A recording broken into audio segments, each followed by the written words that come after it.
Greetings, YouTubians, and welcome back to Wayne Sharp World, where today I've got a fun one for you. Today, we're going to be taking a look at knives so nice, I bought them twice.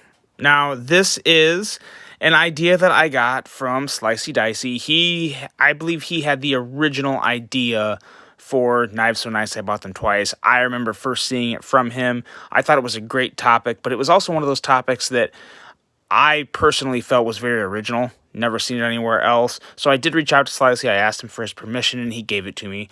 So thank you, Slicey, for letting me do this. I'm going to try and do a good job of it. And I didn't even realize how many knives I bought twice until I went and looked at the knives I currently have in my collection. So I'm going to feel slightly ashamed and embarrassed, and also just kind of tell you guys how much I like these freaking knives. So we're going to get into them. I've got 12. I've got 12 knives that I've bought twice. And let's just get into it. We're going to start off with the Civivi Elementum. It's an easy one. It's easy to have more than two of these. I have, the first one I got here is the D2 blade with the micarta. Not the best micarta in the world. It's actually, it feels and looks pretty cheap. But it was like 52 bucks. And the Elementum is an amazing knife. It really is one of, in my opinion, a lot of people may disagree, it's one of the all-time best knives. Great grind. Great size, carries well, very simple, but still somewhat unique in its own way. Just a very, very nice knife. I carried this around a lot. There is something about Civivi's D2, I'll say it again, I don't know if they have the heat treat down perfectly or what, but they don't rust very much on me, and I've jumped into a lake in Montana with this. I'm Bowman Lake at Glacier National Park. Swam around for a little while, forgot it was in here, walked around, sweat a bunch, got home the next day, and I was like, oh crap, I had this in my pocket the whole time, and it's still fine, nothing at all. Had to take it out, clean it, lube it up, but it's still working great. And then the S35 model came out with some carbon fiber, a thinner blade stock, as you guys can see here, considerably thinner blade stock. That little difference makes a huge difference when it comes to sliceability, sliciness, and overall, the action is just a little better on this. It flies out a little quicker, but that's number one. That's the Civivi Elementum, a great knife. Whether it's an S35 or D2, you can't really go wrong with it. And yeah, just that was, I knew I was going to have two Civivi Elementums at some point in my life. Next on the list, the Bestech Texel, and this is such an underrated knife. Extremely underrated. The ergos are great. The price at $52 is absolutely on point. The Adam Purvis design is incredible. I love the lines. I love the blade. One of the best offerings from Bestech, period, in my opinion. I wish they had a premium offering of this. I wish they had a S35 or M390 blade with some carbon fiber or micarta or titanium. An all-titanium version of this would be sick. But regardless, this is a good one. I had one for a little while. I had a yellow one. I just didn't carry it a lot, and then I sold it, and then I just really started to miss it for really no reason whatsoever. And I saw the black finally got back in stock on, I believe I got this off Blade HQ, with the red backspacer, and I thought, you know what? I want to have one back in my collection. As far as budget knives, easily one of the best budget knives of all time, in my opinion. Fantastic. Running on bearings, nice blade, just a great EDC option. The Bestech Texel. And next up we have the CJRB Ria. So now this isn't the first one. This is the only one I have, but I actually have another one coming to me right now from Knife Center because they had a Pack-A-Wood version, and I really wanted that. I've been craving wood lately on knives, and there's not many out there that really have grabbed my attention. Then I saw Knife Center have this Rhea available with their new latest and greatest AR RPM 9 steel with some Pack-A-Wood handles, and I thought, yep, I'm jumping on that. And it has a different clip too. It has I think think it's a titanium clip. If it's not titanium, it looks like it. It may be stainless steel. Don't quote me on the titanium, but it's a different looking clip. It's not deep carry, but it still looks really nice, and I'm really looking forward to getting that in my pocket. But the Rhea is just a fantastic knife. Again, one of the best budget offerings I've come across in my days of collecting. It's somewhat on the smaller side, but a very, very nice blade shape, very slicey blade. Carries light. Action is super smooth and quiet when you're closing it, and just whips right out. So they do a lot of stuff right here with this Rhea. CJRB has had easily their best year ever in the knife world, in my opinion. They'd probably agree.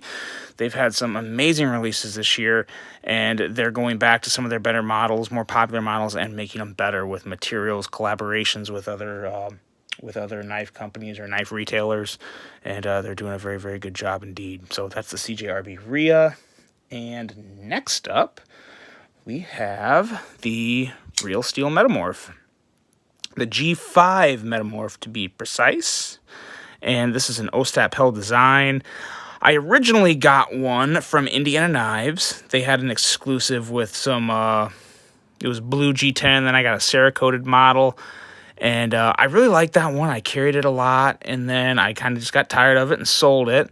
Then I saw Indiana Knives was coming out with an exclusive, a smaller version of this, that I had to hop on and get, and I wanted a regular size one to go with it. So I kind of impulse buy when I was in Toronto, Canada. I got this from SR Knives, and I actually got a pretty good deal on it, especially considering I got it in Canada. I actually paid a little less than I would have paid in the US. I think I paid like $50 for this up there, which is not too bad at all, because knives in Canada are very expensive when you equate that to US dollars. So I was happy to pick this up. It's also a hard one to find in the US right now with the aluminum handle. I really do like this blue, but it does scratch easy. It scratches easy, so I'm a little careful with it when I have it in my pocket. Never carry it with change or keys or anything, so I can keep it looking nice. But the blade has seen some use, and the blade is, of course, 14C28N, which is a fantastic budget steel. Really, really glad Real Steel goes with that, and the action on this knife is just absolutely just fantastic. You can do all sorts of whoop. It's, oh god, botching it left and right. My hands are a little sweaty, and this is somewhat of a slippery knife. It's its only fallback, as the aluminum does get to be somewhat slippery. But nonetheless, it's an attractive front flipper that I really like, and that's why I bought it twice. So there you go. Next up, we have one that I gloat about all the time, and that is the Civivi Elementum. What's not to love about this knife? It is an amazing Elijah Isham design. Probably my favorite small knife of all time. It's not a fifth pocket knife. I wouldn't consider it a fifth pocket knife, but it's just definitely on the small side, and it is just absolutely, it's more artsy than it is. I mean, it's just as much artsy as it is knifey, I guess, regardless of how silly that sounds. But it's got some really nice Damascus steel with just some regular G10 handles, nice deep carry clip. And then they went and did it and came out with a little more premium version with brass scales. This is kind of like a black stonewash brass with 154 cm steel. So it was a very nice upgrade to the 9CR18 MOV-based Damascus on the other model you just saw. This 154 cm is definitely more tried and true, and it has that awesome Elijah Isham maker's mark on it that is just really, really cool. And now you definitely feel the weight on this one, but since it's such a small knife, it's really not that bad. And it's just, I've said it before, I'll say it again, it's one of the best beginner front flippers for anyone that wants to get into knives that open with a dedicated front flipper deployment. It's an excellent one to start off with. It's very user-friendly, and it's just a great little piece. One of my all-time favorite knives. If I had to take 15 knives out of my collection and only keep those 15 for the rest of my life, this would absolutely, definitely make the list, because it's just that good. I don't care if it's a budget line or a budget model. It's just that good. So really big fan of this knife. Next up, we have the QSP Pelican, or Penguin. I'm sorry, not Pelican. This is the Penguin. And I have my upgraded version. So I started off with this model right here. This is the D2, which I gotta say, it's held up very well. Not much rust. Love the blue denim micarta. This knife came in at $19.88, something like that on Blade HQ. And just easily the best value budget knife ever. Ever. Not just this year, ever. Action's great, design's great. You got denim micarta, D2 steel, a slicey enough blade. Not the sliceyest blade in the world, but what do you expect for $19? But still slicey nonetheless. This is not thick behind the edge. I want to say this was coming in at 22 thousandths, maybe even 21. Slicey enough. A very powerful cutter with that sheep's foot blade. Just a very, very nice offering. And then they went and came out with this guy right here. This is a premium version with S35VN and this raindrop carbon fiber. And I just had to. The only thing that kind of upset me about this, and like I've always said before, devil's in the details. So you look up here at the QSP logo. It's nice and placed really well up there on the flat of the knife, of the blade above the grind. And then on the more premium model, I think they had a whoopsie and they printed this too big and it's just getting onto the grind. That annoys me more than you guys realize. Maybe it should or shouldn't, I don't know, but that was annoying. Yeah. Still kind of mad about that, but nonetheless, it's just a great knife. There is a reason I bought it twice, and whenever I see a premium model of something that I really like, it's really, really hard for me to turn the other way without pulling the trigger, especially when you're just talking, I think this was like $69, $73, something like that. It's still, when you're talking premium materials like these, not bad at all. So I had to jump on the train and do that. So there you go. That is the QSP Penguin. Now, next up, we're going to start hitting some Spydercos here. We've got the Spyderco Manix 2.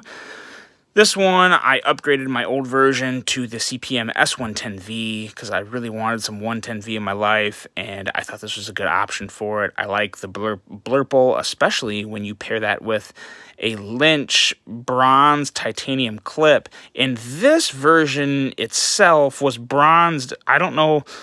I can't say it was on purpose, but it has a nice little purplish hue to it, to where I don't know if maybe it was bronzed a little too long, or I don't know, however that works. I see just a little purplish hue popping out on this bronze, and it goes amazingly well with this knife, this blurple. I freaking love it. Never been a huge fan of this closed locking system they have on the Manix 2, but it's still not bad. It's just, it's not as easy as an axis lock. I wish they would have just put an axis lock on it. It's kind of like maybe Spyderco's version of an axis lock. I'm still just not a fan of it's not quite smooth enough for me.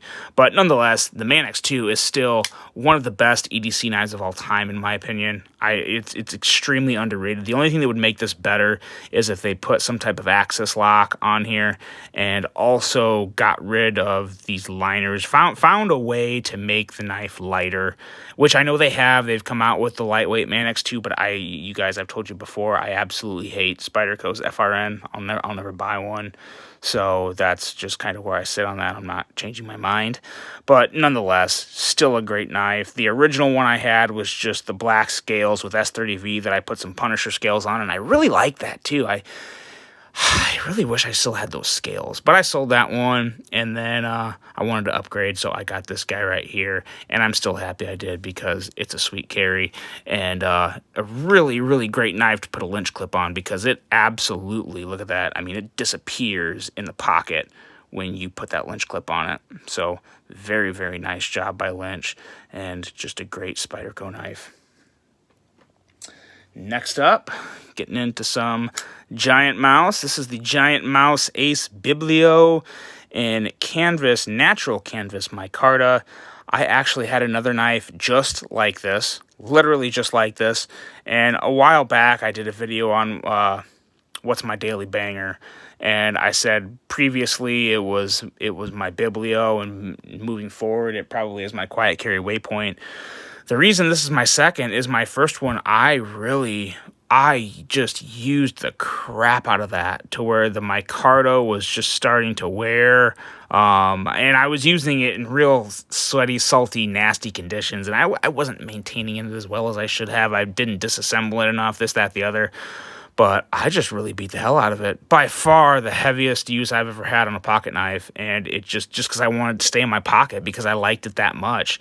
Not the thinnest, slimmest knife in the world, but slim enough, carries very well.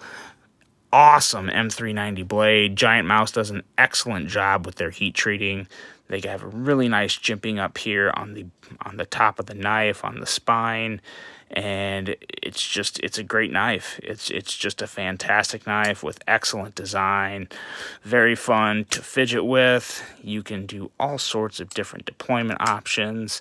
My favorite with this is actually just the middle finger flip, or the index finger flip. It just feels right in my hand. I can really put my hand behind the pocket clip here, and it really rockets out. So that's actually a fun way to do it for me. A lot of people will do the middle finger or just the flipper tab, but I think the index works really well on this. And I also like this micarta, which I've actually I took a Dremel and kind of just did a little, I don't want to say sanding, but a little polishing or dremeling on this, and it kind of brought a little of the grain out and smoothed it out, and I like the way it looks. It kind of maybe advanced the patina a bit, but all in all, a fantastic knife. I just had to replace it because I beat the other one too bad. So it says a lot about it because this thing held up. I still had it for over a year before I had to buy this one. So excellent knife. Carried it a lot. And next up, we are getting into this now. So we got the Spyderco Paramilitary 2 here, and this is 2 of the four Spyderco Paramilitary 2s that I've owned. Don't ask me why. I don't know. I was starting to feel like the PM2 Millennium PM2. I can't remember his name on Instagram, but that's basically all he collects, or majority of what he collects is PM2s. I don't know how I ended up with 4. This was the second one I bought. So at first I just bought a plain Jane black handle S3V blade. Really liked that a lot. Then I got some carbon fiber scales for it. I managed to sell that and not really take much of a loss. Sold that to get this one, which was a DLT exclusive with the M390 and red handles. Love the M390 blade, but I wanted some cooler handles, so I went to the best aftermarket scale maker that is easily available, that being Sharp Dressed Knives. He does an amazing job on aftermarket scales, especially for Spyderco models. He got me set up with some lava flow fat carbon fiber scales that are just absolutely killer, through a Lynch deep carry clip on it. And this was number 2. And then at some point in between, I also had one of the S35VN versions with tan scales. I believe it was tan scales. I can't even remember now. That one, that was kind of a catch and release for me. I bought it. I really don't know why I bought it. I think I got on a kick of like, oh, I'm going to buy a bunch of Paramilitary 2s, and it just didn't work out very well. So I just turned around and sold that one. And then I got this guy, which is a little different. We can't call this the same. This is the Deadpool, courtesy of your guys' naming. And this is obviously different with the Tonto blade. Very, very nicely done. Still technically a Paramilitary 2, but I don't necessarily I guess I don't consider this a regular Paramilitary 2, but I thought I'd throw it in there. So 3 of the original Paramilitary 2s plus this one being the 4th. So you can call that however you want. And next up, we have, let's finish out Spyderco here. Spyderco, we have the Shaman. Now, the Shaman is a popular one. People love to hate it because of the price, and I don't blame them. The price of these things right now are absolutely BS. I would never buy another one, but this one is just the S30V blade. I actually got this when they were still $160 way back in the day. I think like 2 years ago, 2.5 years ago. I can't remember. It's been a while. but they were originally $160 at one point, so I bought it then. I always wanted to get micarta scales for it, and then I ended up never being able to get the aftermarket micarta scales because, if for all of you that are new to the knife world, micarta scales on knives back in the day was super, super rare and extremely sought after, and I think companies are just finally catching on to it these past, year or two that, hey, micarta's awesome. But anyway, so I just kept the G10 black scales on it, and then I went back to my buddy Sharp Dress Knives. He got me set up with this Arctic Storm fat carbon, which I think is amazing. The scales are slightly thicker and a little bulkier than the original, which I actually really like. It feels amazing in my hand, and just a really, really great setup here. Another one that I carry a lot, and you can front flip that bad boy, and that's fun to do. So there's that Shaman, and then I finally ended up getting that Shaman with micarta scales I wanted for so long. And this one is a sprint run. I know I bad talk sprint runs. I've said before I have one sprint run. This is it. I got it from Indiana Knives. I was able to grab one from him. This is the Crew Wear with the really nice micarta that Spyderco uses. And as you can see, I haven't really worn this in. There's not much patina on these handles. They're freshly sanded. I've carried it, I don't know, maybe 10, 15 times. And it's just not a hard user for me because I like it so much. And yeah, this one's just kind of pocket jewelry for me. And it's got a super tough blade. It probably shouldn't be, but it is what it is. And I'm okay with that. But again, this is the second one. This is the Shaman. This has a little thinner ergos and handles compared to my other one. Close this up real quick and show you guys what I mean. As you can see, just really just ever so slightly thicker, but then also a little bulkier around the handles, not quite as much contouring, but nonetheless, I equally love them both the same. Neither one of these will probably ever leave my collection. So, and another thing, guys, I'm showing you all these knives that I have two of. None of these are for sale. Please don't message me and asking me, hey, can you trade or buy, or can you trade or sell them? The answer is no. At some point, I'll be starting up a Patreon here down the road where I can sell some merch, and then I will also, any Patreons will have first dibs on any knives I sell. So that's in the works. That's probably not going to happen this year or anytime super soon. I am absolutely swamped with stuff right now, but it's in the works. It's coming. Let me know too, you guys, when it comes to merch, where else can I sell merch? Because I've got stickers and I've got some magnets. People are asking me for them, and I've just been absolutely overwhelmed with stuff lately. So if you know of a better way for me to sell my stickers and magnets, please let me know. I would really appreciate the help there. I'm just really overwhelmed with a lot of good things going on in my life right now that I just haven't had time to get to it. So if you know of anything, or you have a preference and you went that route, or know someone who sells stuff and knows something more than I do, please let me know. I'd really appreciate that. Now let's keep going on this list because we got two knives left. The Microtech Ultratech, and this is simply because the teenage Wayne wanted one his entire freaking life. They're just the coolest. They're the best. I just love them. They're built great. They are made to use and use heavily, and Microtech has a fantastic customer service policy and program in place to where they will fix your knives, replace your knives if needed. They stand behind their product 100%, and it's a great company to buy from. But I bought this one just because I wanted a double edge, and I loved the bronze blade with the red handle, and I love the Spartan blade. Just a fantastic piece. I got one. It's an M390. Really, really liked it. And the only thing with this is I don't use it that much. I don't think it's a secret. And look at it. It's really nice. I just didn't want to. I do carry it. As you can see, there's a little scratch there from me carrying it. But I love carrying it. I like to lightly use it, but I'm not gonna go take this thing out into the woods. Just not happening unless I just go for a walk in the woods and it happens to be in my pocket. But no, not a hard use knife for me. Just more of a pocket jewelry and just a fun knife to carry around. But anyway, I got that. And then I also really like Star Wars, and I didn't think I'd ever get my hands on one of these, and all of a sudden I had the chance to get one, so I thought, you know what? get it while you can. And so I did, and I'm super, super happy I did, because this Bounty Hunter Ultratech is absolutely perfect. It's easier for me to carry. I actually carry this a lot because the scratches, it's something in my OCD head to where it's already got scratches on it. It's good to carry, and it's got the apocalyptic finish, so it hides any use really well. It's just awesome. It's really, really awesome, and I wish Microtech would make a Punisher edition with the Hellhound blade. That would be awesome. Kind of like, maybe not scratched up quite like this, but one of those like patinaed finishes where they have the kind of the rough and wear along the lines of the knife, or the lines of the handle, to where it doesn't have all the scratches, but you guys know, I think it's distressed, the distressed look.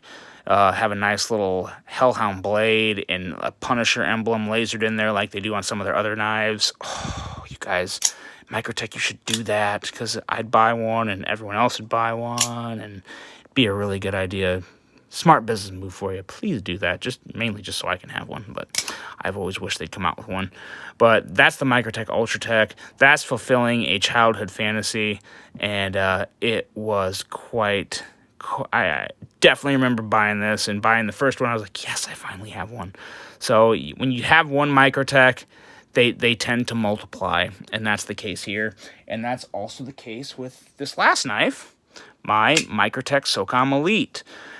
So before this one, I had the automatic version with a satin blade, and the automatic version it was great. It was really awesome, but I definitely prefer this knife in manual, in my opinion, just because of the sound and the action, and it's just super smooth. I could actually probably stand to lube this one up. I don't think I've even disassembled this once, because I tell you, Microtechs are just, they are built tough. They are built to beat on, and they're so smooth out of the box. They just kind of break in even better, and really, the bearings on here are just super smooth. I've never felt the need to disassemble it. I haven't. And this one you actually can, because as you can see, it has Torx bits, which is nice. It's not the proprietary hardware that they have on the Ultratech. So definitely appreciate that about this knife. I really like that. And I've always wondered, I should probably know this by now, but what are these for?